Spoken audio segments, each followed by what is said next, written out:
So as I mentioned at the start of Future Sport, the Sports Broadcasting Achievements, sponsored by Canon, are SVG Europe's new way of honouring and exploring some of our industry's best examples of innovation and excellence. And we wanted to do that in a way that gives you the best opportunity to learn and find out more about those projects. So the 4 projects that you're about to hear from were selected by members of the SVG Europe editorial team, plus current and former chairs of the SVG Europe Advisory Board. Together, they considered projects and productions of all sizes from across Europe that embraced new technologies, took risks, and introduced innovative solutions that demonstrably advanced the way sports content is captured, managed, delivered, and manipulated. It was a tough task, of course, but I think you'll agree that the 4 projects are a really great example of excellence and innovation. So before we start, it gives me great pleasure to thank Canon, who are supporting SVG Europe in its ongoing mission to report on and share with you the best in the business of sports production. So please welcome to the stage from Canon, Broadcast and Cinema Production Sector Marketing Specialist, Jack Adair, who's going to say a few words. Thank you, George. We are Canon, using imaging to transform our world, empowering the explorers, the entrepreneurs, the storytellers, unlocking potential, sharing expertise, and inspiring people to make the world a better place. We are bold. We are Canon. Again, thank you, George. It's a pleasure to be here. We've been sponsoring SVG for years, and it's always a pleasure coming to these events and getting to speak to people and really dig deep into what people are finding in the industry nowadays and the challenges people are going through. We've sponsored the awards the last few years, and obviously now it's the achievements. Personally, unfortunately, I've usually had something a lot less exciting that has come up when these events have been on. So this is the first time I've actually been able to attend one of these, and I've realised what I've missed over the last few years when I haven't able to be here. So on behalf of Canon, again, it's an absolute pleasure to be here working with you guys. You really are the voice of the industry, where you're the ones that kind of the hinge point for a lot of the conversations, and you're the ones that highlight a lot of the challenges and keep your finger on the pulse. So before I move on, I do want to spend some time just to highlight some of the kind of major sporting events that have happened this year. I've put my notes on my phone and I've left my glasses upstairs, so this might go wild, so you're going to have to bear with me here. So, obviously, whether you're a fan or not, Man City did get their first Champions League win this year, and of course European football is now in full swing, and of course top flight football as well, so really exciting moments being made every weekend now, so exciting to see how that's going to turn out. Obviously, Europe won the Ryder Cup. Fantastic, absolute domination as well. Spain won the Women's Euros with the Lionesses coming so close. I remember sitting on my living room hoping we'd get that win, but fair play to Spain. You really pulled out a winning formula there. Both the men's and women's Ashes this summer were fantastic. Obviously, Stuart Broad had his epic final match right outside here, which for any cricket fan was incredible to watch. Max Verstappen in the F1, absolutely untouchable again this year. Does have a very, very good car mind, but I think the driver behind the wheel as well is absolutely incredible, whether you're a fan or not. Wimbledon as well, we had Carlos Alcaraz and Marketa Vondrousova, who both won their first Wimbledon title, so I think we're also starting to see a shift now in kind of the big names that have dominated those tournaments now having the kind of next guard coming in, as it were. And of course, most recently, the Rugby World Cup, which has brought some incredible memories and images. We've seen there's been lots of new, kind of more recent techniques for the way that's been broadcasted as well, which has been fantastic, as well as small teams like Portugal now coming to the fore as hopefully a bigger team over the next few years to really make that tournament something special. The reason I wanted to highlight these events is I'm sure most of you in this room, if not all of you, have had in some way a small part or big part in these events being something epic for Europe and around the world. I know it's been a hard year for everyone, so I'd just like to take this moment to propose a round of applause for everyone in this room that has had something to do with making this year epic for broadcast.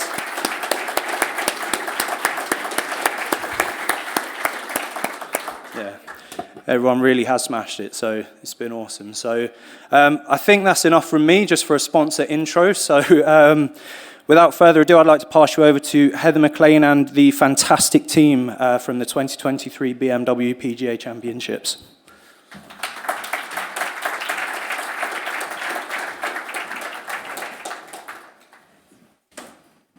Hello. Right, so the 2023 BMW PGA Championship on the DP World Tour was the first sporting event to have its television production powered entirely by green hydrogen, producing zero emissions when it took place at Wentworth Club in Surrey from the 14th to the 17th of September. Using hydrogen-powered generators saved a total of 16.4 tonnes of CO2 compared to the 2022 tournament, which I think you'll agree is pretty significant.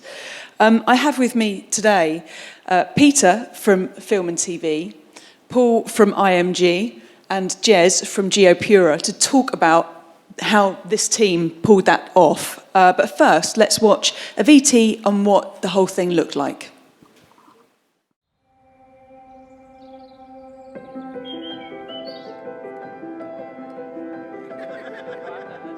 This week we are at the BMW PGA Championship here at Wentworth. I'm beside the 6th hole, which is where the TV compound is located. And you can see behind me, you might be wondering, what is that? Well, it's the first sporting event in the world where it's powered 100% by green hydrogen. Instead of diesel generators this year, the DP World Tour has invested in hydrogen-fueled electricity generation. It's called green hydrogen because it's made from a renewable source. No exhaust at all. Well, that's not quite true. There is exhaust. The only exhaust you get is pure water when you burn hydrogen, instead of those noxious things you get out of a diesel generator that we know about. So I'm going to show you inside a hydrogen power unit now. So this is hydrogen in, electricity out. So follow me and I'll show you. So the hydrogen comes in the back here, and here in a fuel cell is converted directly to electricity. That electricity, though, isn't particularly useful in the form that it's produced, so the rest of everything in here is to provide the very high reliability power needed for constant live transmissions like is going on here at the DP World Tour. I'm joined by Dan Bradbury. First of all, I mean, what a setup. How impressed are you by this?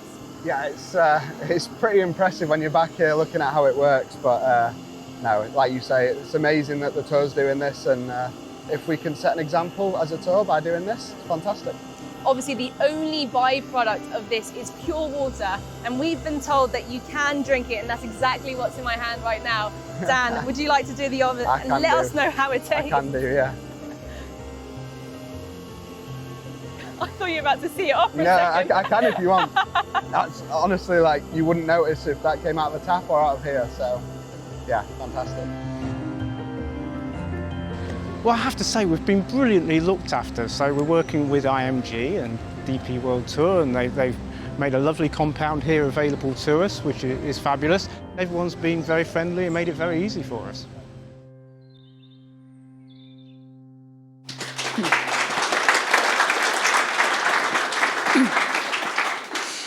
Looks fantastic. So, Paul, why this high-profile event?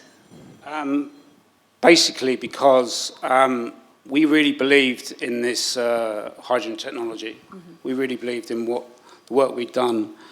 And so we wanted to, make a lot of noise. And we wanted to take it to a high-profile event. And I think that was the best way of us getting the kind of hydrogen message out there, really.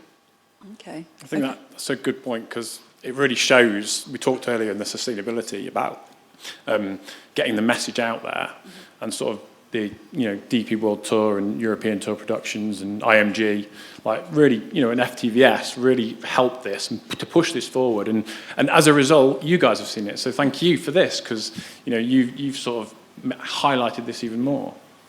I think you guys did the work, so give it back to you. And then before we go on, let's sort of set the scene. So how did this trio of companies come together in the first place? Who wants to start? So we work quite heavily with FTVS already on the BBC Spring Watches. Mm-hmm. And that's how we got the sort of introduction to IMG and European Tour Productions.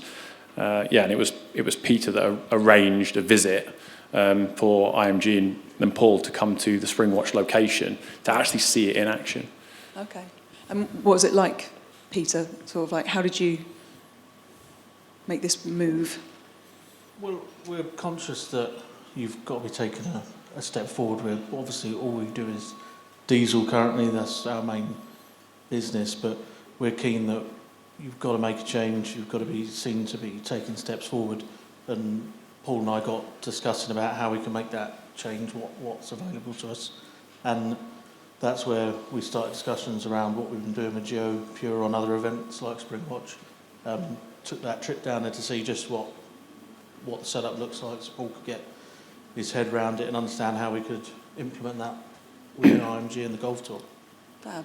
Yeah, so kind of Peter and I, we kind of looked at it and went, well, this is great. And obviously they weren't a fully hydrogen production. They were kind of, it was, and they were delivering an hour's worth of television, where I went, oh, hang on a minute, let's take it to the biggest golf event there is, BMW, that we do on DP World Tour, is the BMW PGA at Wentworth, which is obviously the headquarters of the DP World Tour.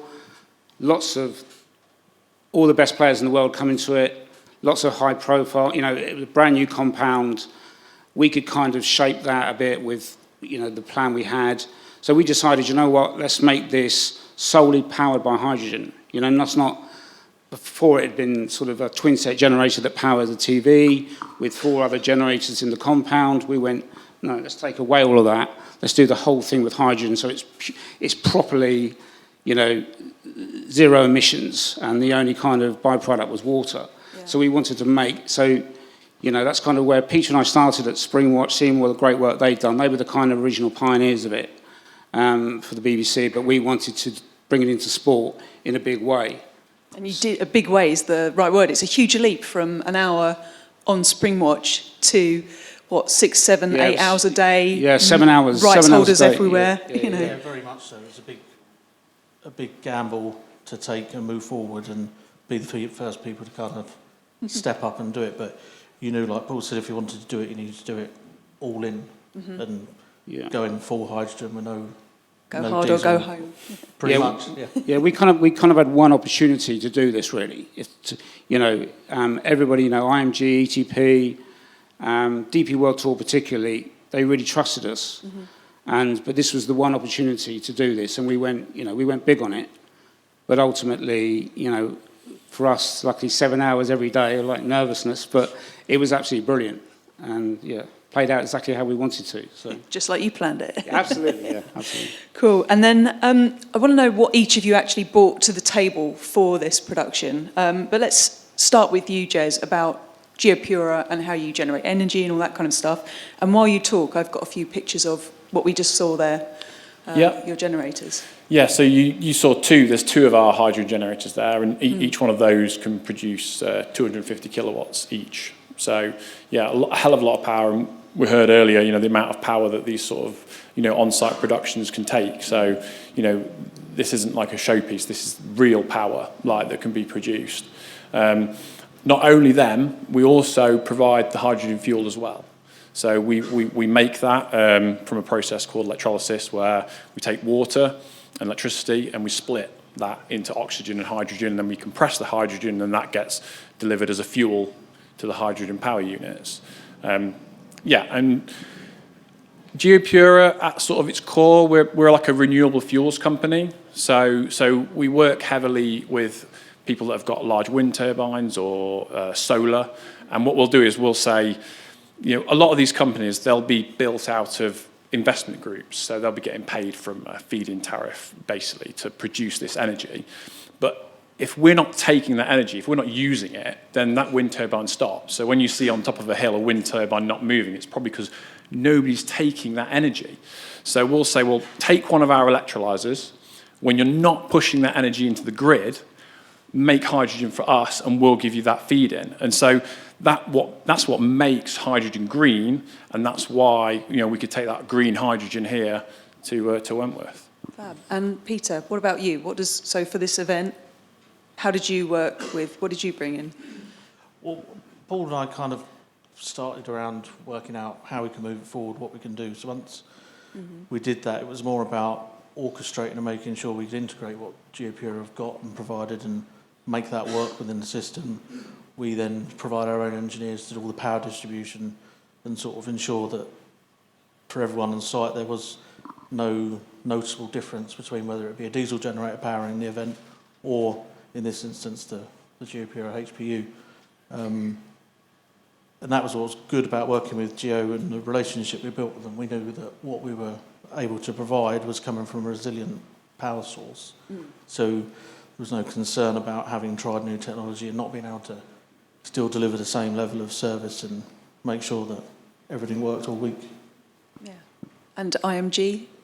So we brought, I obviously had to get the buy-in of the stakeholders, which was the big thing. You know, the DP World Tour, to invest in this, to be, you know, it was the world's first. They were obviously excited by that, but obviously, you know, it was quite a bold statement, 7 hours every day, technology they'd never seen before, never used before, didn't know much about. They understood all these sort of sustainability benefits, but it was getting, you know, IMG's buy-in for them to, you know, to kind of their own kind of to back it, you know, and the stakeholders, you know, DP World Tour, they sell all the golf coverage all around the world. You know, it was a big kind of big jump into the ocean for them, and ultimately for me, I had to kind of manage that relationship and go, you know, trust us, it will work. And obviously I had to bring the funding together as well. So that was the kind of downside. But everybody was brilliant, you know, truly brilliant. So that was kind of my, and I oversaw the project between these guys. And there was a lot, as you say, a lot of planning. It was probably about a year's worth of planning for that first event. Right. So yeah, I was kind of the middleman. And so other than persuading people and getting the money together, what were the kind of main challenges you guys faced in making this actually work for this event? I think, like Paul said, a lot of this is hearts and minds, and when you're doing 7 hours of live broadcast and you've used a diesel generator for the past how many years, and we always say, you know, there's probably 120 years of research and development gone into a diesel generator. People know what it is, they're used to it. So I think we sort of supported Paul really in winning hearts and minds and saying, look, we know it works, you know, trust us, it will work. Most definitely. I think that was the thing, was making sure that people understood what it was we were doing, how it worked, how it functioned, and reassuring them that, you know, there was no greater risk or any issues surrounding choosing to power it completely from a different technology point. And I think that was met with a lot of good feedback and a lot of buy-in for everyone involved. Sure. And then, I mean, this was an amazing test. It's fantastic. But is hydrogen a feasible replacement, or clean hydrogen specifically, a feasible replacement for diesel in live sports broadcasting? You know, what needs to happen to the setup for hydrogen in order to make it a regular, you know, occurrence at live sports events? Well, it's definitely feasible because we did it. You know, we did it on a big scale, so that was another reason why we chose that event, believe it or not. You normally would start small and go big, but we went big because we knew that if we went big, we could roll this out across all of our output, which was huge. You know, we do nearly 52 weeks of the year of golf. You know, not all of it that we produce, all of that 52 weeks, but we ultimately knew that for a lot of our events, we could take this model anywhere. If we could do it at BMW with a big power draw there, we could do it anywhere. So ultimately, for us, it's totally feasible. It's all about, you know, maybe a kind of working on the deployment, that model. You know, that was, as Jez said, that was 2 big HPU units. We'd probably want to refine that going forward. Yep. So. Cool. And then to all of you, you know, what is next for the use of hydrogen? Which event are we going to see it at? You know, are you fine-tuning any other aspects of it, apart from the size of the actual units? Yeah, I mean, we really would love to do it next year. We'd like to take it into Europe, to do an event in Europe when we go into our Europe swing. And also do events back in the UK, but we're all, the 3 of us are talking about that technology and advancing that technology. So, yeah, Europe is the kind of next ambition, really. Yeah. Take over Europe. I think we've had a lot of positive conversations as a result of Wentworth and delivering it successfully. So it's now getting other people to step up and decide to try it and use it and see where we can move it forward. And looking at the scalability and the sort of size of the units and the requirements, which I know Jez is already working hard on. Yeah, I think a lot of conversations we've sort of had about what we talked about today, remote productions. I mean, they were using, it's important to point out actually, it wasn't just doing on the broadcast, we were charging over 100 vehicle buggies, golf buggies and catering and everything. So there was about 140 kilowatts of power used there, which just isn't used from these guys, remote productions, that sort of power isn't used. So in talking with these guys, they're looking, smaller power, smaller unit, being able to follow the tour almost, Sure, yeah. Yeah, I think for remote production, that would be, we're ETP, European Tour Productions, we're doing, hopefully doubling our number of remote productions for golf in 2024. And if we've got a kind of, a hydrogen model that fits that would be great. That's the kind of aim. Yeah. Because obviously we've got a smaller footprint on site and, it can work really well, hydrogen, yeah. Yeah, we're going to be working closely with Gio to try and push that forward, get something that we can rapidly deploy is maybe a bit more scaled to the size of productions and just give some more options to everyone, really. Brilliant. That's it. Green hydrogen, it's the future. You heard it here first. And fantastic work, guys. Congratulations on this achievement. Thank you. Thanks. Give them a round of applause.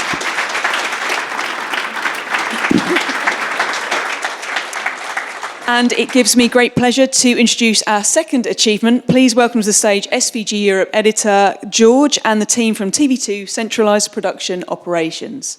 Over to you.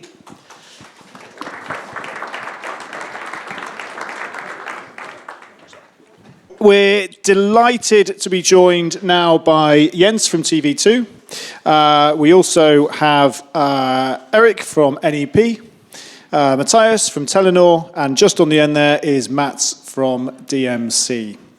So the theme of sustainability is going to continue a little bit with this next panel discussion. So we're going to explore TV2's centralised production operations. So TV2, working with DMC and NEP, and Telenor has implemented a massive centralised production operation this year, and there are plans to grow it even more. So Jens, Mats, Eric and Matthias are here to tell us all about the project, its origins and its evolution as well. So first up, Jens is going to set the scene for us with a short presentation.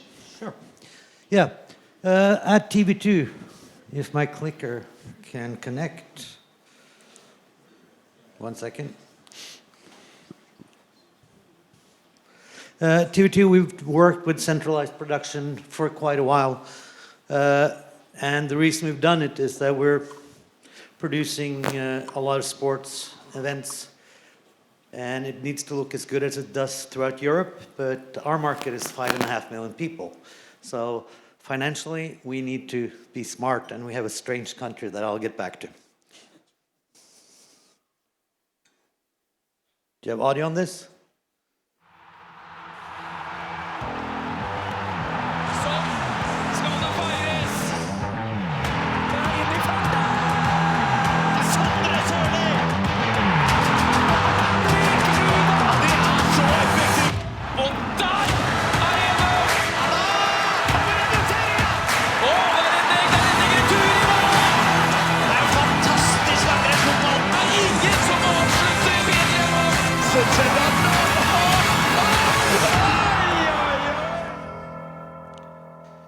So the change for TV2 with the current pricing of international sports rights and also having lost the Premier League 2 years ago, we have gone from doing 320 arena productions annually, and then in 2023 we're going up to doing 1,050.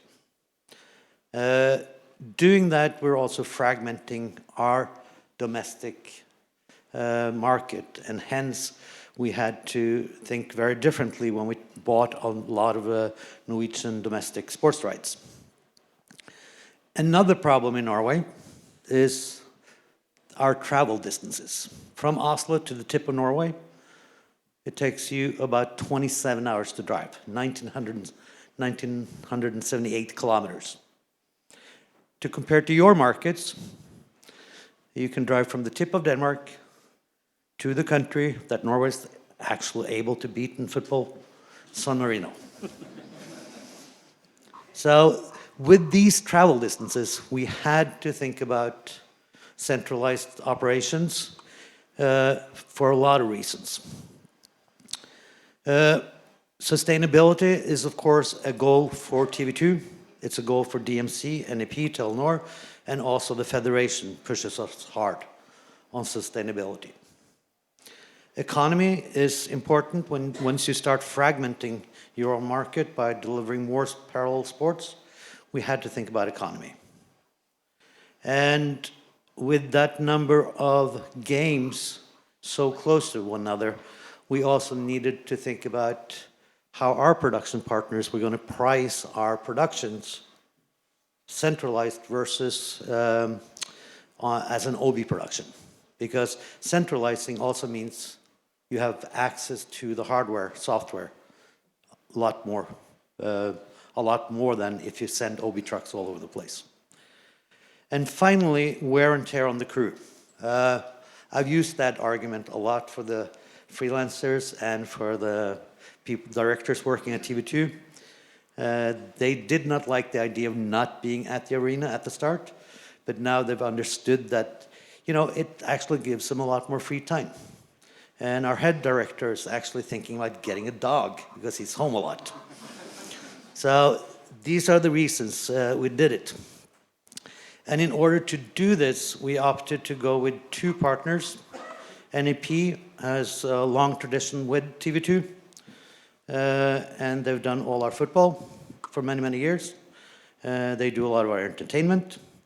But since we also introduced all this centralized operation, and because my CFO told me to, we introduced DMC as a production partner.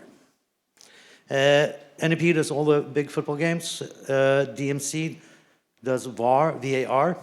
I'll get back to you why they do that for us. And they do the two-camera football and all our indoor sports. So altogether, it's about 1,050 multi-camera events a year. So what we needed to get away from was the traditional truck, bringing everyone from Oslo, because the freelancers, I would say 90% live in Oslo, and we needed to cut down on travel costs. Travel costs for us is about 30% of our production budget. And we needed access to all the production resources, hardware, etc. So along with DMC and NAP, we came up with an idea of centralizing with smaller trucks and also newer trucks with a smaller carbon print, and build this PCRs in Oslo at DMC and NAP. And so far, that has been fairly successful. We've delivered the quantity. We're still concentrating about the quality. So what we've done is just the newer, smaller trucks travel out. They still travel out, but a lot of them are also placed throughout Norway. So they don't all come from Oslo to the arena. They're placed in the different cities throughout Oslo. So we've cut down on that travel time. Telenor has designed a media network for us where we can take all audio and video to the centralized PCRs at DMC and NAP. And the Telenor network, we've actually connected 60 stadiums with a 10 gig capacity. We have 4 MCRs connected, TV2, NAP, DMC, and finally, after a lot of talking to NRK, our state broadcaster, they're also on board. It's an ST2110 network with mods, SDI options in there, running on a Nevion solution. Very low latency, And it also allows our partners to operate and orchestrate this very flawlessly, I'd say. You're from Telenor, you have to say yes. So this is kind of the start of the media network, and we'll see where this takes us eventually. Another part that we had to do with the number of increase in the production was to automate graphics. Luckily, we've been able to get the requirement of delivery of real-time data in every single right we own in Norway. So all the federations have to give us access to their database. They have to collect real-time data.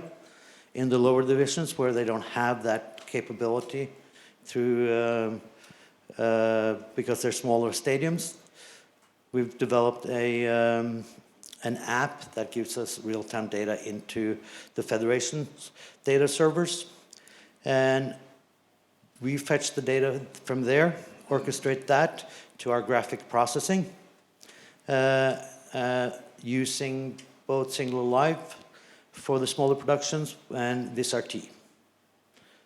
And all that data is actually part of the planning process, the publishing process, and the graphics process.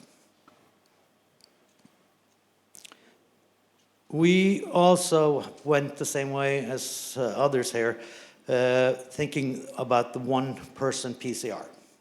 We started that back in 2019 internally, and now we moved that to DMC, where you have 2 camera operators on site.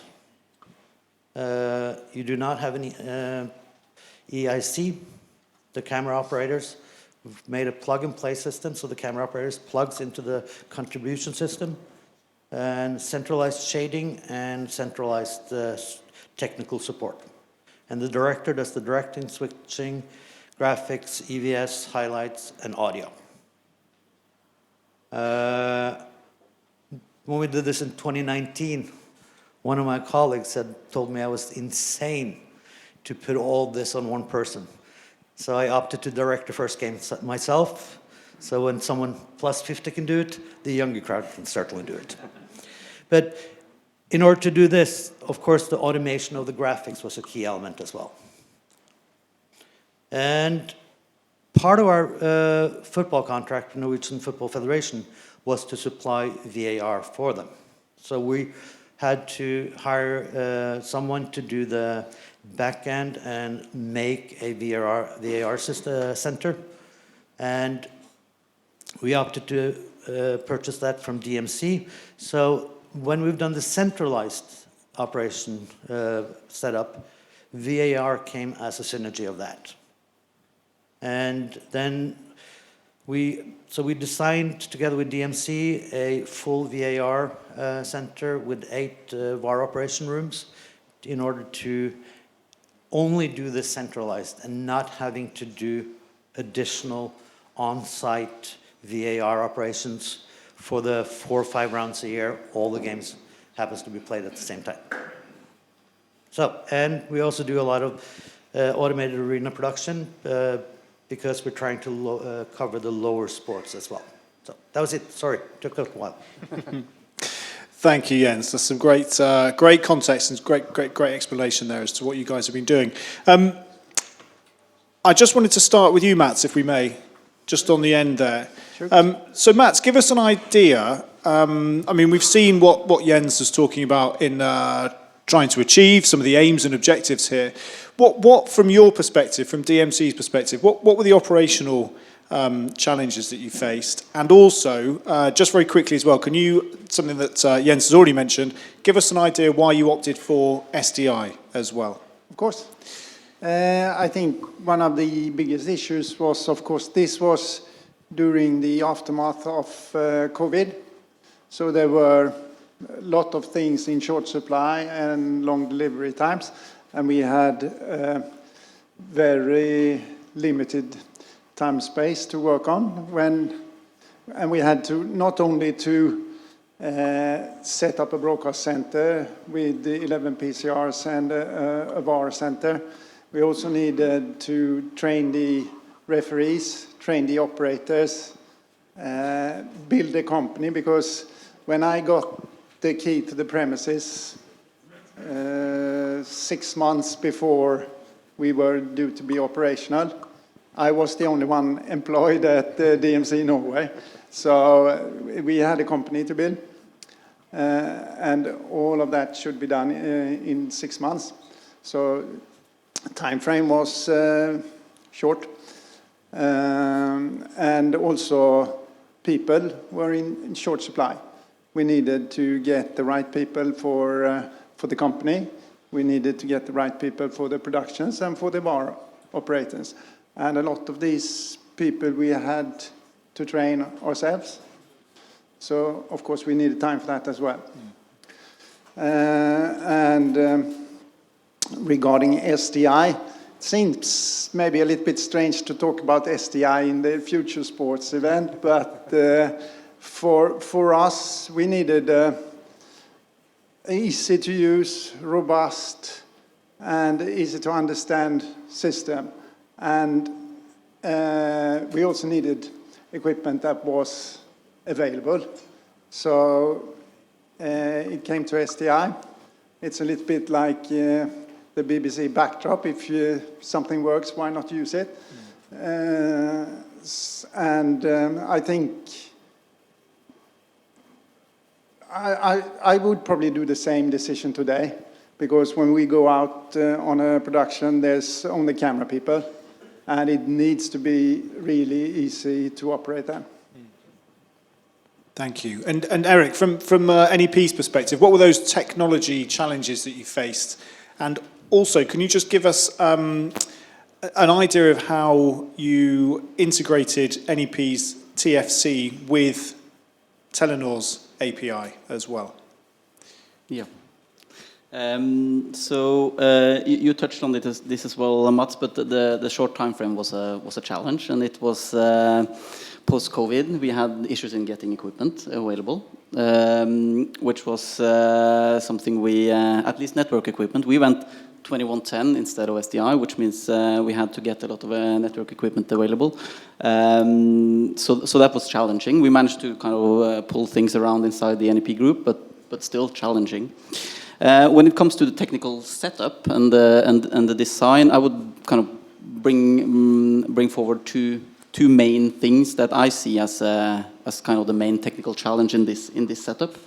The first thing is that quite ambitious as well, bringing 2110 not just in the broadcast center facilities. I know that TV2 and us in NEP have quite many years of experience doing broadcasting on 2110 and IP in production, but mainly in our broadcast centers. For this project, we brought that into the field and onto the arena units that was traveling around, and those units needed to integrate with the contribution network, the encoders and decoders that Telenor was supplying, and we needed to do that in a secure and reliable way.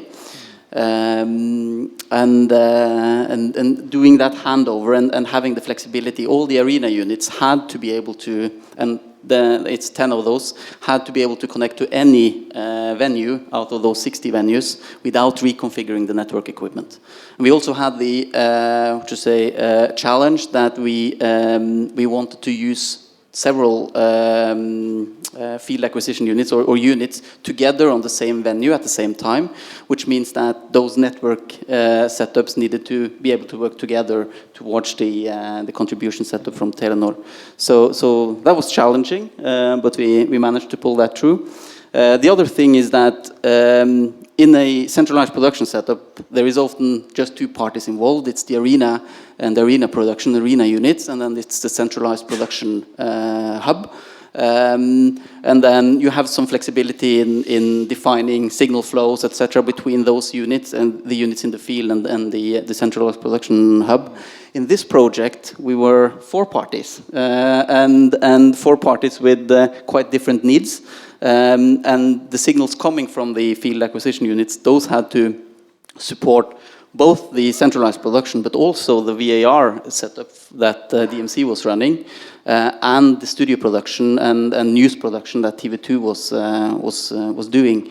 So getting kind of understanding all workflows in all parties that was connected to the network, audio-wise, video-wise, in regards to communication, etc., and finding kind of a level where everyone was supported in a good way. That was also a bit challenging. So you said 4 parties with different needs, but you all still seem to be getting on very well, so it can't have gone too badly. Yeah, we managed to pull that through quite well, and I still think that we're happy. And you also mentioned that around TFC and the way that kind of control systems are interconnected. So you had TV2 had a lot of ambitions in this project where we would cut costs, be more effective, etc. But we were also increasing the complexity in adding this large contribution network. For us, that meant that we wanted our MCR operators and production crew to be able to work the same way as they have done before, the broadcast control system and network control system that we are using is NEP's kind of in-house built control system. So we put a lot of effort in integrating with the control system that Telenor chose to use to be able to kind of integrate those well and have workflows that didn't mean that we had to kind of learn a new tool and work in different systems. Matthias, Telenor has had a contribution network in Norway since the early 2000s. So what did you have to change or adapt in order to fulfill this project and all of these needs that we've been hearing about so far? We needed to get more capacity. And because of the problems during COVID, it took a while to get all the equipment we needed. But I think we got the last equipment 1 week before we got on air. So then, yeah, that was good.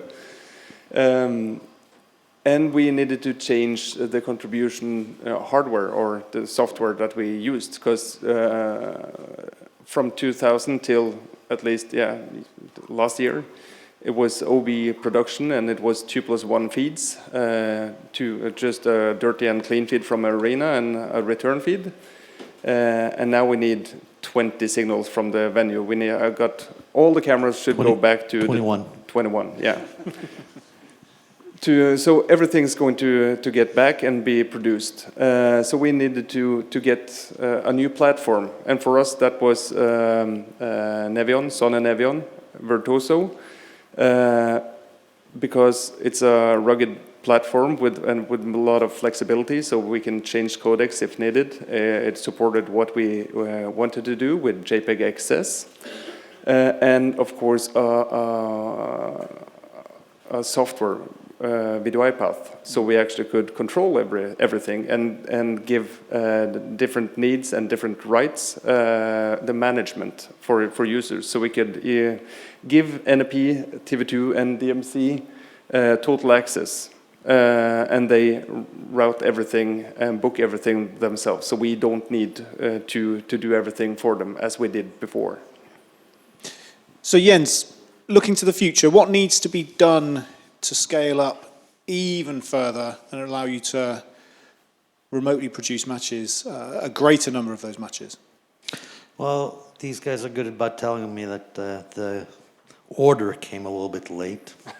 And of course, so it's taken, DMC was buying a lot of new equipment, whereas the NEP needed to buy new trucks to facilitate this. And that's coming, and then we're slowly transforming up to 8 cameras, production centralized. But I, as a director, see the problem with only doing centralized. So we're still, for now anyway, we're doing 10 camera and 13 camera productions as OB. And then we'll see how this centralized work before we take the next step. Okay. And then finally, and just very quickly, because I'm aware of the time, based on all of your experiences, what are the key lessons learned? And so if there's anyone out there who is potentially adopting a similar approach or similar strategies, what would your advice be? We'll start at the end there with you, please, Matt. So just a very succinct one line, what would your advice be? give the youngsters a chance. Matthias? To plan everything and listen to other parties, at least as we have here with 4 parties, to talk to each other and listen to each other's needs and not be hard on just this is what I want and need, to try to be a little bit flexible. Yeah, so more communication and flexibility. Yes. Yeah, okay. And Eric? Yeah, I think it's more or less the same as what you said. I think it's bringing all the requirements up on the table and then have a healthy climate where everyone can kind of contribute and then come to solutions together. Great. And Jens, what would your advice be? Just be clear on what you're trying to achieve and sign the agreement a little bit earlier. Fantastic. Okay, thank you very much for that. It's fascinating insight. I wish we had more time to go into a bit more detail, but unfortunately we don't. So please join me in thanking Jens, Eric, Matthias, and Mats. Thank you.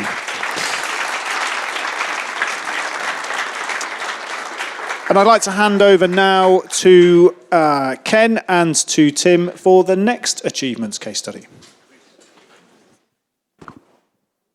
Okay, it's time for our third achievement award. This one is going to the Tour de France for Team Radio. A little background. ASO introduced Team Radio to the international broadcast of the Tour de France this year, giving a public dimension to communications between sports directors and their riders. It was described by ASO as the innovation of the year and was a collaborative effort with France Télévisions, the host broadcaster, and the EMG Group. EMG teams under the Boost Graphics banner were responsible for the reception, transcription, and graphical presentation of Team Radio. During the 3 weeks of the Tour de France, 1,141 Team Radio pieces of content were produced and shared with broadcasters, social networks, and cycling teams. So I believe a quick video to kind of give you a more in-depth look. So let's roll that clip.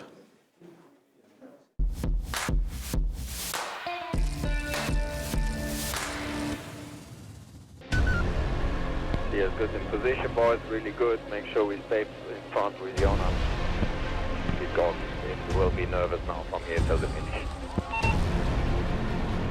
Je te vois souvent devant tes coéquipiers de l'échappée. Donc vraiment, c'est chacun sa part de travail et tranquille. Team Radio is the communications between sporting directors and riders that we use for television, social media, and our different highlights on the Tour de France. Okay guys, now we do plan 3. Everybody jump the tiger. When the crocodile starts to swim, you jump. We've set this up to improve how we tell the story of the race on TV and social media, to really explain what's happening inside the peloton.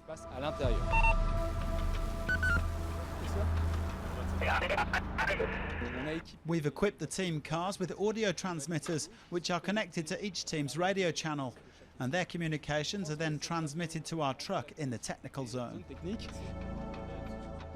We have 4 journalists who are all former professional bike riders.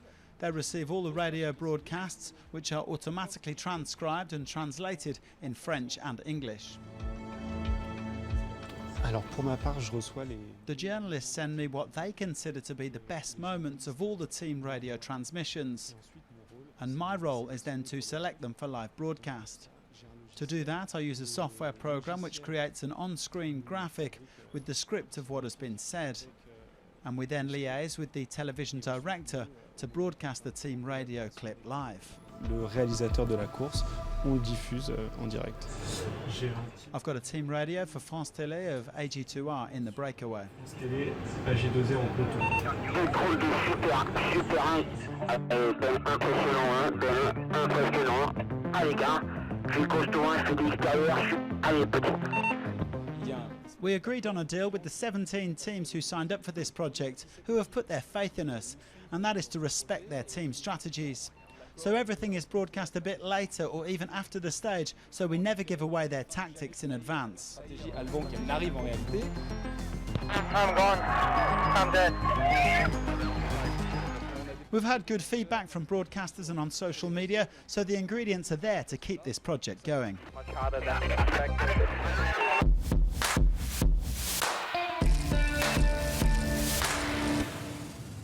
Excellent. So I think this kind of embodies our new philosophy towards our awards here, which obviously if over the years we've done awards and a lot of them are based around technology, honoring technology first. And obviously this core production feature is something that's F1 and NASCAR. So people may be like, well, what's the big deal? But there are so many political and internal conflicts that have to be kind of solved to even get people to want to do this kind of stuff. That's why we're celebrating that as well as the technology, which obviously this, to me, the Tour de France every year is the most intense sports production on the planet because it is basically set, shoot, and strike twice a day, every day for like 3 weeks. So anyway, Tim, great to have you with us. Sorry, that's my own little diatribe. So why don't you walk us through this whole project, because obviously it is very impressive on a lot of levels. NBC Sports, I know in the US, was super excited to have this finally added to their storytelling. So let's walk through Boost and obviously this project. Okay, thank you, Ken. Well, Team Radio. Team Radio is of course an ASO project. We do, as Boost Graphics, we do all the graphics for ASO for all their cycling races, but also for the marathon, the Paris Marathon, Paris-Dakar, the Ironman in Hawaii, and so on. So we are Boost Graphics. We are the graphics division of the EMG Group. I think everybody knows the EMG Group.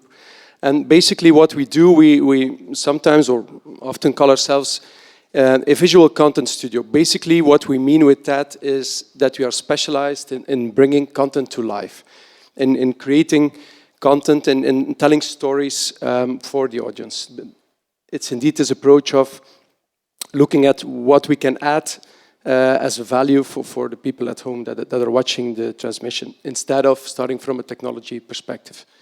So we handle all the aspects of creating graphics. We design, we deliver, and we operate. So basically we start from creating the brand identity, the broadcast identity. We build style guides, we build look and feels for clients. We also do all the technical integration ourselves. That includes AR and XR technologies, very innovative solutions, AI technologies, of course, as well.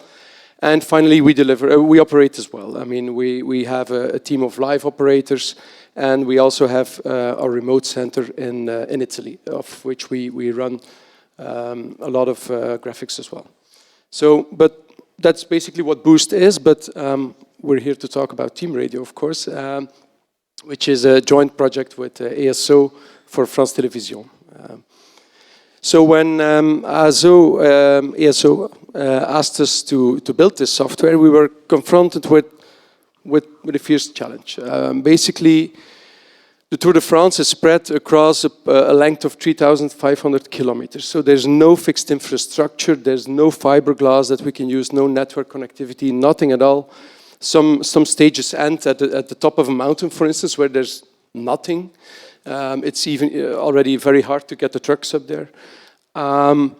We had to handle 20 signals at the same time, so simultaneously, constantly evolving. So basically the sound coming from the intercom between the team leaders and the riders.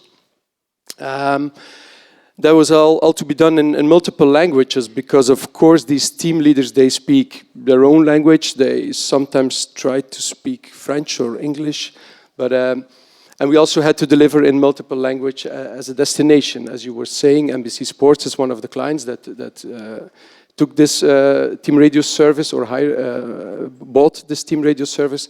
So all the text needed to be in English, but on the French television, of course, the same text needed to be displayed, but in French. Made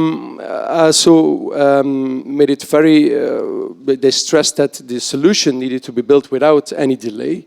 So they wanted to have the content immediately available. And the multi-channel I've already explained. So we started building this application from scratch. It was... When did you start? How far ahead of the race? We started building actually 1.5 years ago as a first version. Little people know, but we did a beta test on the Tour de France Femmes in 22 already. And then we did a second test at Paris-Roubaix in 23, but also for the ladies, to the women, and then finally we got live, the official live, if you want, for Tour de France, but for the men. And indeed, at that point, 21 stages. So we started designing from the beginning, and it was clear that we needed a multi-server infrastructure. We needed multiple servers working, doing bits and pieces from the whole solution. They all needed to be interconnected. But not in one network, because if you would handle everything through one network, then we were confronted with huge bandwidth problems. So we separated everything into 3 different networks that were, of course, talking to each other. Otherwise, we wouldn't have a solution. Regarding radio technology, the transmission of the technology, ASO brought us in contact with Polycom, which is a French supplier, and they handled the radio transmission for, it's basically classical radio transmission technology, what they delivered, but it worked very well. Were your servers on the road then? Yeah. So we're doing, when we're doing Tour de France, we travel around with a Nova 104, which is a semi-trailer only used for graphics, for all the destinations, and all the servers were installed in there. So all the equipment goes in there. We receive the audio signals from Polycom, and then we start working on it. Would the truck be at the beginning of the stage or at the end of the stage? At the end, Okay. just at the finish line, next to France Télévisions, next to the host broadcaster, in fact. Yeah. So we've built the user interface, of course, because you can build the software. But you also need a user interface, and actually we've built 2 interfaces. We have a journalist interface and a moderator interface. What the journalist does is he handles, I mean, there are multiple journalists, they handle the incoming signals, they select the fragments, and they prepare, in fact, the bits and pieces that you want to transmit. So the sound that is coming in is transcribed and translated into the language that they select, and the journalists put these pieces ready for broadcast. But it's the moderator that decides what piece is broadcasted on which output. So when you're doing for an F1 race, there's you got 20 to 24 drivers on the track roughly. Tour de France, there's a lot more riders, right, that are on these radio comms. So how many riders are typically connected to the teams that he's monitoring? As far as, it's got to be like 50 to 60 to 70 riders. Yeah, a lot of voices that he's hearing. Yeah, of course. Yeah, I don't know the exact numbers, but I think almost every rider has an earpiece. I'm not sure if they all are able to talk back to the team leader. Right. But the signal from one group, from one team, was coming in as one audio signal. Right. Okay. But of course, volume, language, it's a total mess. As you could hear in the sound samples, it's really very, very poor audio quality. Right. Yeah. So we were. I think the other. We of course implemented the ASO style guide, which is clear. I mean, the graphics that we were showing have of course need to be implemented with their colors and their look and feel. So very important. But what I was mentioning is that the sound quality indeed was a big topic, because the team leaders are not used to, I mean, they're not speaking in a mic like this. They're just speaking in this walkie-talkie piece. If the riders themselves talk back, it's via a very little microphone that is hidden somewhere underneath their clothes. So the quality was a big problem. We worked a lot on that to get it right and to allow the translation technology to understand it, basically. Oh, yeah, so right, yeah. that's the main problem, because if the technology doesn't understand, the whole system stucks. The network and the setup, it was hard. We had to do a lot of tests to build multiple proof of concepts before we got it to work properly. We also did stress tests to make sure that the technology kept working. So basically, we ran, I think, up to 32 channels of audio during a whole day, full of sound. All samples we copied, and we ran it through the system and to try to make it crash, and it didn't crash. So we were sure that it was ready to leave to the Tour de France, because once you start, you can't change anything anymore. That's for sure. because of the risk of influencing the race, Guillaume was also mentioning it in the video, we've built this moderator interface. So the moderator is the person that decides which elements are broadcasted when. The whole technology is so fast, we need about 3 or 4 seconds from the sound coming in to a piece that is ready for broadcast. For instance, when you see the fragment where Pogacar says, "I'm gone, I'm dead," if we would have broadcasted that immediately, then we would definitely have influenced the final outcome of the Tour de France from last year. So that piece was delayed. The moderator decided to broadcast it after that crucial stage. So that's very important. And he can also decide which fragments are released to NBC, to others via the FTP platform. And well, we're happy to say that Team Radio became a success. There were indeed 17 teams that agreed to participate. The cycle fans will know that there are 22 teams, so 5 of them are to be convinced, but I'm sure it's going to happen next year. We had 4 journalists, 1 moderator working, and in total they produced more than 1,100 clips. The most popular clip reaching 4 million views on Instagram, which is quite a lot, I think. So it's not a total, it's just 1 clip. Right. I think it's the Pogacar one. And of course, we are really happy that we get this achievement over here today. We got renowned with a Sportal Innovation Award a couple of weeks ago as well. So I think this whole project proves that it's important, as was stated earlier today, to think about how you can create extra content, valuable content for the viewer at home. That's basically the idea behind. And of course, we really want to mention our clients.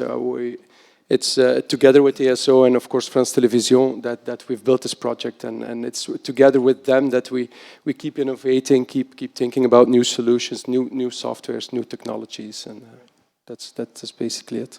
That's great, excellent. So, what do you think? Where do you go from here? How could it improve next year? I mean, I guess a lot of it is it possible to get the riders to wear a better mic? I guess it's probably not going to happen, but no, yeah, that's indeed very, very difficult. We could bring them to sessions to talk clearer, but it's not going to work, I'm afraid.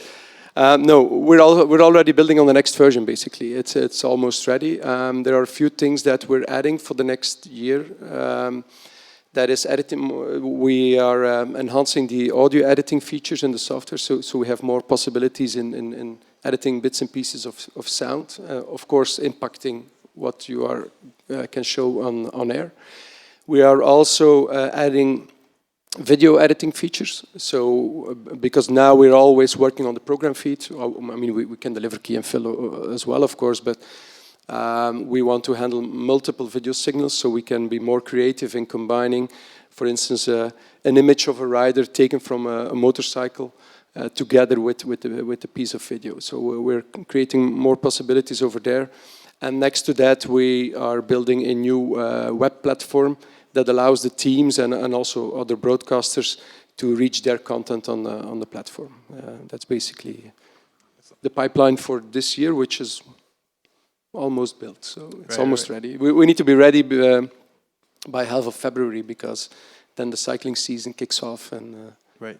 Now, will it be used for other races, or what's been the reaction beyond the Tour de France as far as the potential for? Obviously, there's a lot of other races going on that are. Yeah, there's a lot of. We see a lot of possibilities for this technology. We can do lots of things with it. So we are talking to other clients that might be interested in using this technology for their race, for their sports. Sorry, regarding cycling. We've made this together with ASO, so we will be using the Team Radio only for in cycling only for ASO in the next couple of years. But of course, we are happy or looking forward to using the technology for other purposes. I mean, you can do a lot with it. There's a lot of technology behind it, can be used for other purposes, for bringing again clarifying what's happening in the race, and that's basically the idea behind. What do you? I mean, so this could obviously apply for other sports. So walk through that as far as what do you see the opportunities, and in general, it seems like this kind of people talk about getting closer to bringing fans closer to the events, and this is the sort of thing. Audio it seems like the next frontier. We've gotten pretty good with the lenses, the zooms, the super slow-mos.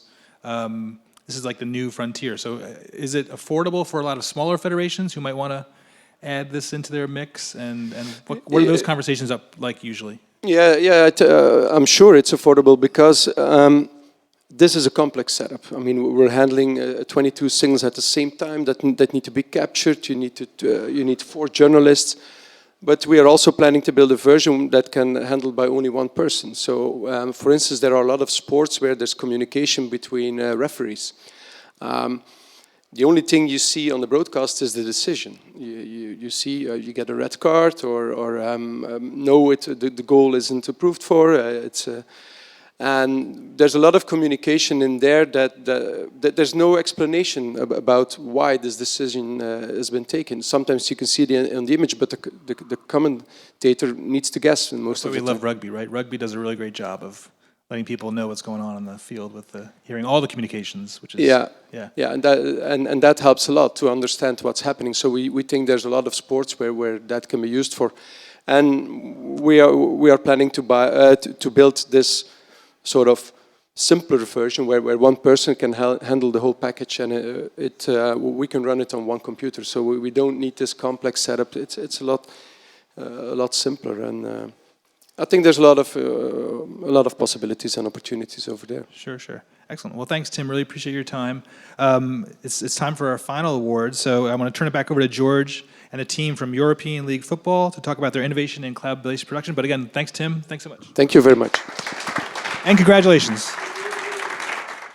So now we are going to turn our attention to the European League of Football. So I'd like to welcome Livon from Novel Media and Andy from VizRT. Thanks, guys. Just consider this the 9 p.m. on the Sunday night at Glastonbury slot. Okay, so lots of energy. So before we start, we're going to watch a short video that's going to help to set the scene, and then we'll hear from Livon.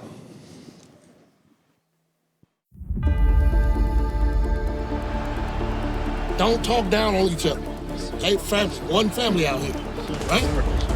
Hey, go ahead and ball out, baby. It's time to make a name for yourself.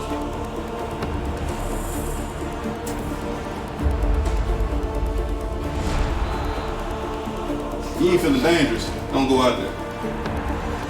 If you don't feel like you're the best motherfucker in town right now, don't go out there.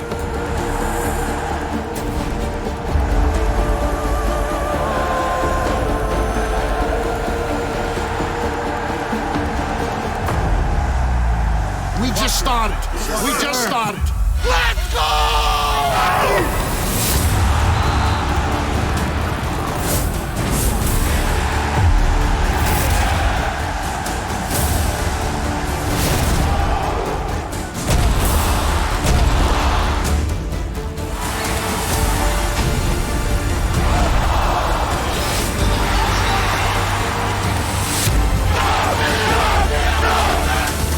Understand what is going on here. Here he goes. Ooh, that pass is intercepted. Catch is made. Into the end zone. Caught. Touchdown. He's taken down. Hope is good. All right, he has 1 man to beat. He can go the distance. Outside. Touchdown.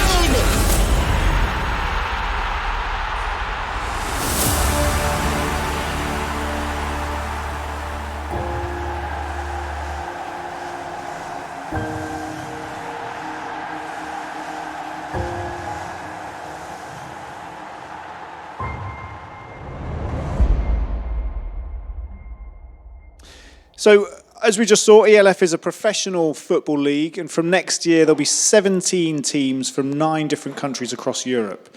And this year, ELF and its production agency, Novel Media, transitioned to a remote production in the cloud. So we're going to find out why and how they did it. So, Livon, that video gave us a great sense of the sport and the emotion that's involved. Can you tell us a bit about the league? And what the aims are for growth in terms of coverage and distribution. Right, thank you. First of all, let me thank you for being here, for having me here. It's quite impressive, and it's really humbling for me to join all of you with all the major players, and thank you for your patience staying until now. It's been great sessions that I had.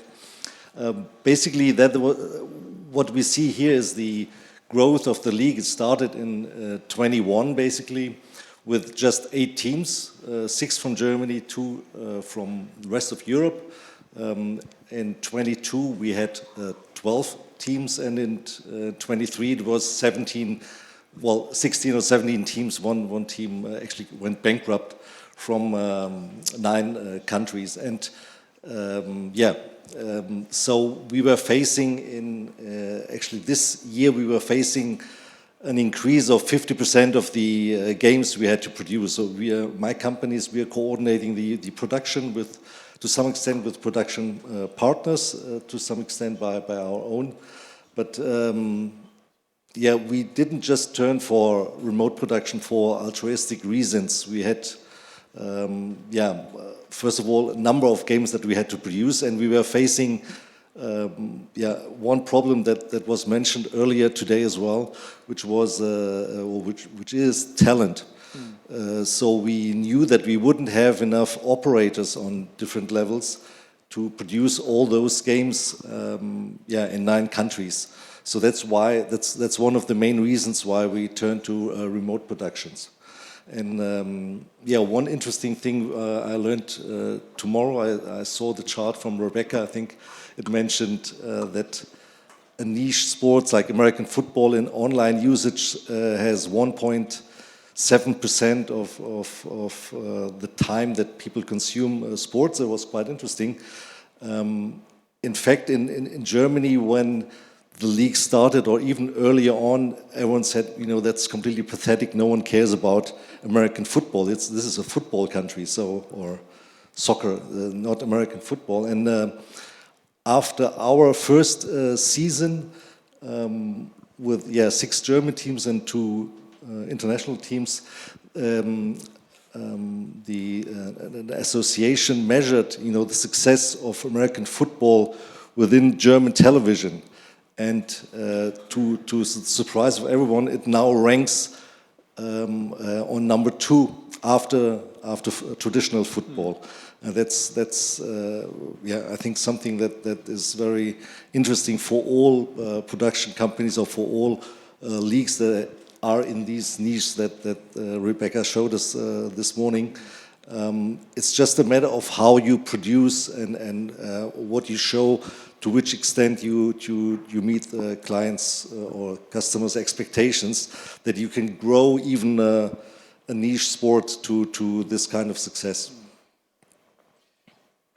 So just talk us through where the motivation for the cloud-based approach came from. You've spoken about the availability of talent, for example, and some of the commercial imperatives as well. Can you just give us a bit more of a sense of where that came from and how that was realized as well?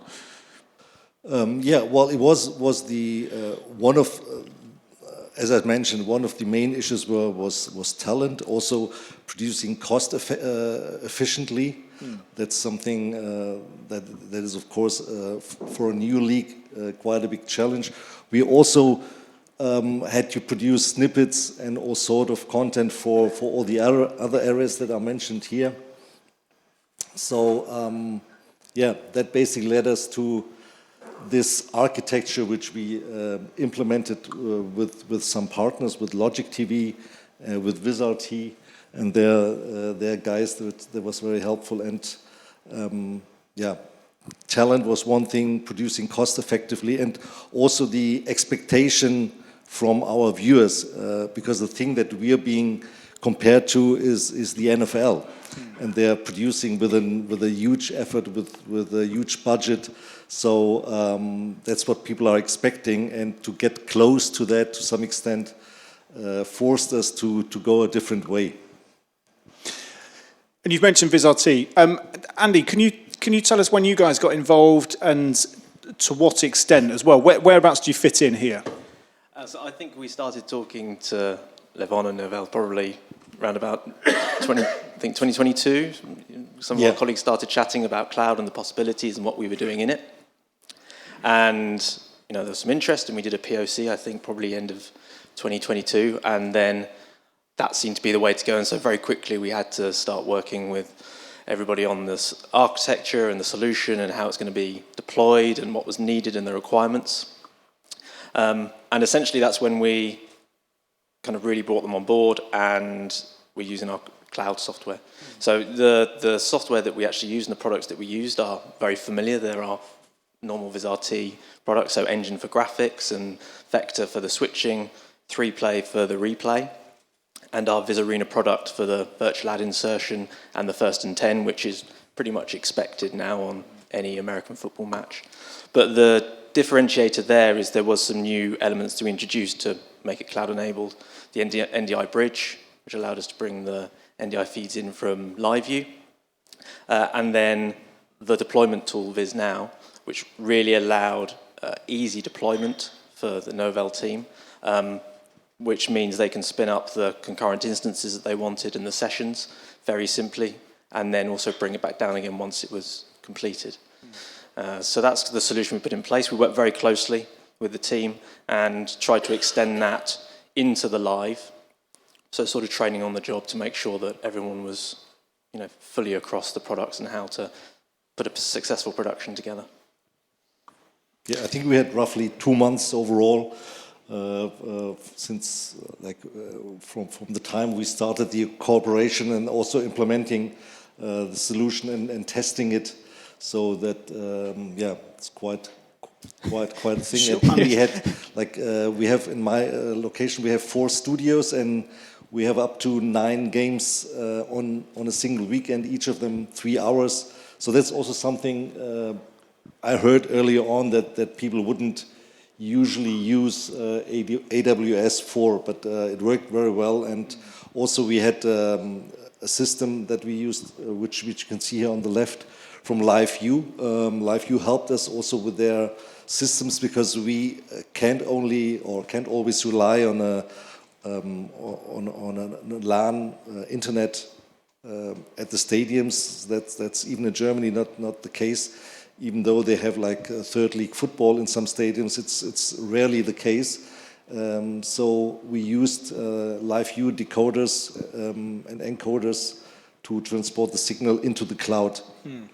And we had instances, of course, taking care of the LiveView signal to transfer it to NDI signals.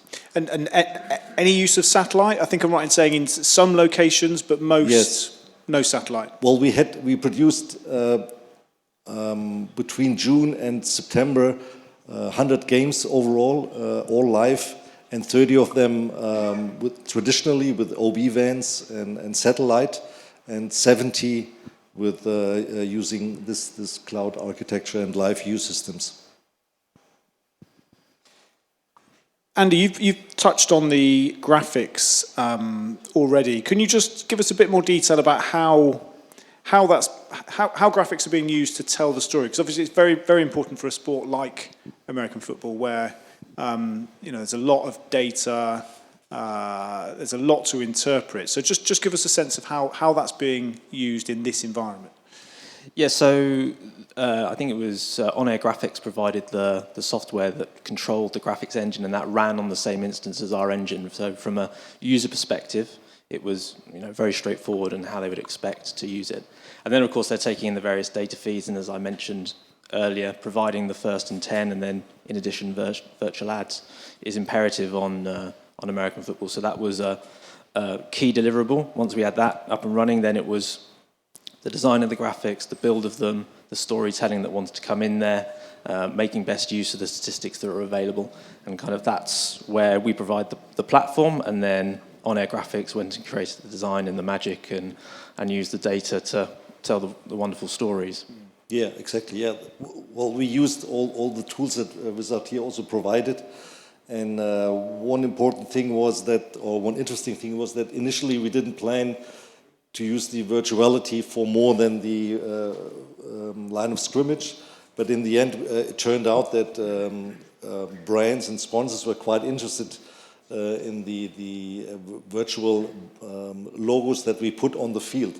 So that turned out to be very appealing to quite a few brands, and that's something we extensively did then with every game. So that also helped support the production and yeah, in some areas also improve what we can show online. And another really important thing was live statistics, which are yeah, something that American football fans are really crazy about. That was something we managed to do quite well with ZRT, and I think it was a Trio that we used, and the on-air graphics. We initially, my company, we produced the actual animations for that, which we then translated into the ZRT world.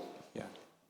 So embracing new technologies can often come with some operational challenges as well. What were those challenges, would you say? How would you sum up making this shift to cloud-based production? Well, I think basically,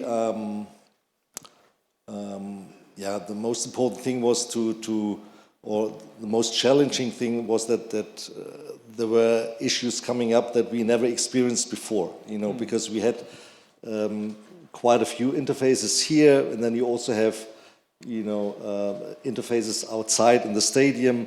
Then we had 9 different countries where we produced with local teams. Also, even the local production teams work differently. You have different directors also on our side, but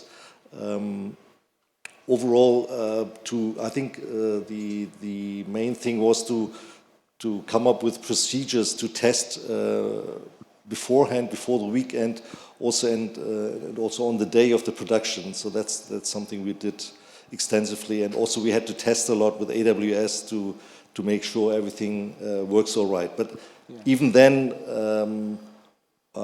there were always things coming up, and also providing the signal to our partners here, which are on the right-hand side.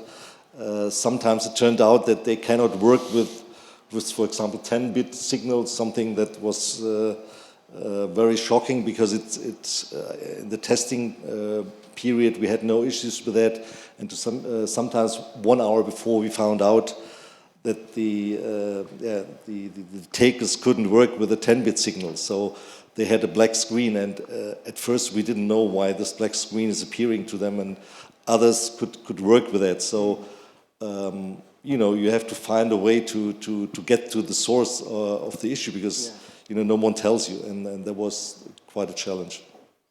And Andy, from VizRT's perspective, this is, I guess, a fairly sizable project in comparison to some of the others that you might have been involved in. Has it had any impact on what you're offering, on the way that you're approaching these kind of projects? What sort of lessons might you have learned from it so far? We've learned a number of things working on this project. You know, it's confirmed a number of workflows that we thought would work at this scale, which is great. Working closely with the AWS guys for the last 2-3 years has meant actually we had a great deal of confidence in some of the deployment that we were doing. So that was great. Working with the LiveView team as well, we had a degree of confidence that would work, and that was proved correct. But I think what we've learned is that whilst we always try and develop our tools and our software and our UIs with the customer in mind, until they are used in anger and in the live environment, you know, we just assume we've done the best job. So having feedback on the tools and how it deploys just constantly allows us to improve the products. And I would say also the way we work on a professional services level is very different from some of the bigger broadcasters that we work with, who have an established VizRT knowledge and a technical team, and you know, use it in lots of areas. Coming in here, especially with the turnaround, it was, you know, giving an additional set of effort to not only lead up to the live and then hand over, but also carry it through the live. As I said earlier, training on the job, making sure that Levon had the support until his team were comfortable to essentially run it themselves. Crystal ball time, looking beyond the league, how do you think this way of working might evolve? And I'm thinking specifically about kind of wider adoption of this model. What do you think for example, might be holding others back that might be keen to adopt this way of working? And what would you say to them if this were an approach that they were considering? Well, I think there are some things which we also didn't wait, like we were not expecting, and some advantages that we weren't hoping for. For example, when we got the teams together and we had like 4 parallel productions, afterwards and in the break sometimes, the directors could come together and they could discuss issues they were facing or the way they wanted the cameraman to work. So that's something that's usually not possible because every director is somewhere in Germany or Spain or Czechoslovakia. So having them in one environment also created a process where they improved their way of working. And also we had operators who like really were very glad that they could work, from our premises and didn't have to travel, because that's not everyone's thing, we have 100 games within 4 months, so traveling every weekend, that not everyone's made for that. We had like mothers, who are extremely good highlight operators or editors, and that's something also which where we received very good feedback. And also we were told, certain production methods using live view, using AWS, they would be good for a presentation or for sort of like moderator thing up to 30 minutes, but not for more than 1 hour. And we produced 70 games. 50% of them were 3.5 hours, and the rest even longer than that. And that worked perfectly well, with all the problems we had. And for us, it was the first season, as I said, with all the other elements in 9 countries, 17 teams, and also with the number of games that we had parallel. So that shouldn't, prove the doubters wrong. And then there's always a way, if you also, with this audience, which is so much into technology and always thriving and finding ways to do things, I mean, if we can do it, I think all of you can easily do it. And it worked out fine. And that's also the way we want to develop it in the next coming years, because we will have more teams spread all over Europe. And there's also the sustainability aspect, which was not the driving force, to be frank, but it also, it's something nice to have on that way. And Andy, finally, I'll keep this brief, shall I? Because everyone's desperate for a beer. Trust and quality. Yeah. Projects like this shows that this technology and these workflows can be trusted, and that the quality at the end of the day is there. And it doesn't matter if you want to do your entire production in the cloud like this, or you want to augment your on-prem metal and what you have already with additional feeds for Gen Z, or for just providing additional content to your audience. We've heard a lot about that today. So the more projects we do like this, and also in the market in general, it was great to see the Series C thing as well, the more trust is that there is in cloud, and the more people will look at it and adopt it. So I'd like to thank Levon and Novell as well for trusting us to deliver their league, because it's been a fantastic project. Excellent. Fantastic. Levon, Andy, thank you very much for that. Really appreciate you taking the time to share all of that with us. Join me in thanking Levon and Andy, please. Thank you. And thank you to all of our achievements.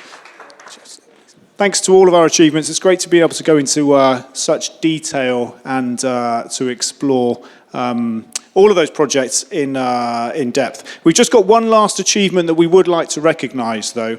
Many of you will know Dave Shield, lots of you will know that he's retiring after a long and illustrious career, most recently with IMG, of course. Now, Dave is also a former chair of the SVG Europe Advisory Board and an enormous supporter of SVG as well. So we just wanted to congratulate you on your retirement, Dave, and wish you well on your next adventure, and just pass on a small token of our appreciation to you.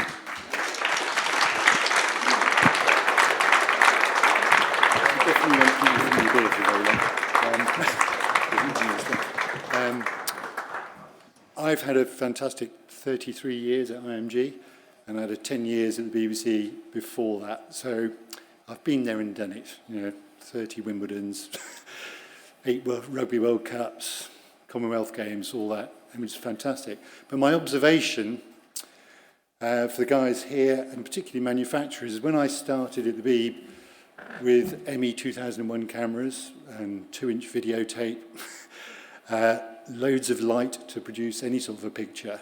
You look at those pictures now, they are absolutely rubbish. I get great joy just looking at it. Just has to be HD, camera one. It looks fantastic. Lenses, cameras, the whole chain now is just amazing. Sound is good, graphics good. So give yourselves a clap for getting us there. And I'm interested to see what happens in the next 33 years. Thank you.